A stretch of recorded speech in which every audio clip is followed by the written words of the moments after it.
Isa-isa nang ipinakilala ng Miss World Beauty Organization Top Model Philippines ang 44 nitong delegado. Gaganapin po ang grand coronation nito sa darating na Nobyembre.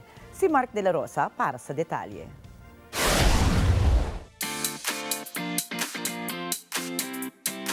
Apat ng mga naggagandahang dilag ang ipinakilala bilang opisyal na delegado ng Miss World Beauty Organization Top Model Philippines sa isinagawang Maharlika Charity Ball sa isang hotel sa Makati.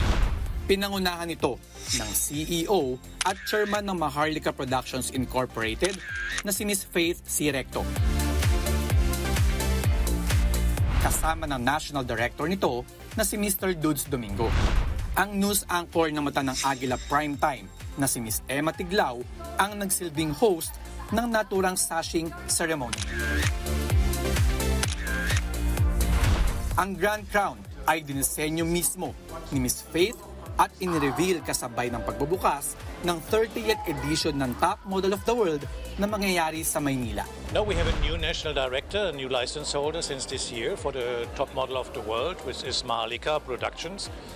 And we are happy that we are closing a bound with them, because we have many plans.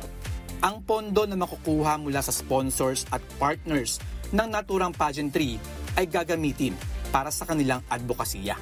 Ito ay mapupunta sa mga pinili ng organization bilang kanilang beneficiaries, ang indigenous communities, ang Blaan sa South Cotabato, mga Manobo at ilang mga tribo sa Davao de Oro. Kasama din dyan ang mga batang may sakit na cancer na nasa pangangalaga ng Philippine General Hospital o PGH sa pamamagitan ng Child Foundation Incorporated. We focus more on the charity event rather than the sashing of the girls, because this is one of the advocacies that we are pursuing. Maharlika Ball, and of course to our beauties and all to the people who have helped and supported this activity. I wish you all the best. This is an activity that really, kung saan tayo nakakatulong.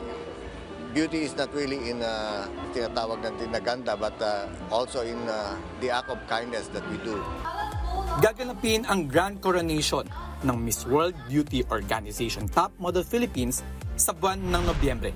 At ang hihirangin dito na title holders ay siyang magiging pambato ng bansa sa international stage. We choose the best representative of the Philippines to the international competition, which will happen in 2024, the 30th edition of Top Model of the World. So aside from that, of course, we don't want our models just to be models.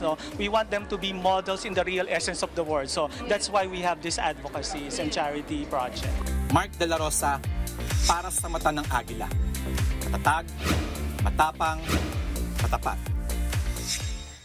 Maraming salamat sa inyong pagsubaybay sa Mata ng Agila Primetime. Para malaman ang matatag, matapang at matapat na mga balita, ay i-follow lamang at mag-subscribe sa @Net25 TV.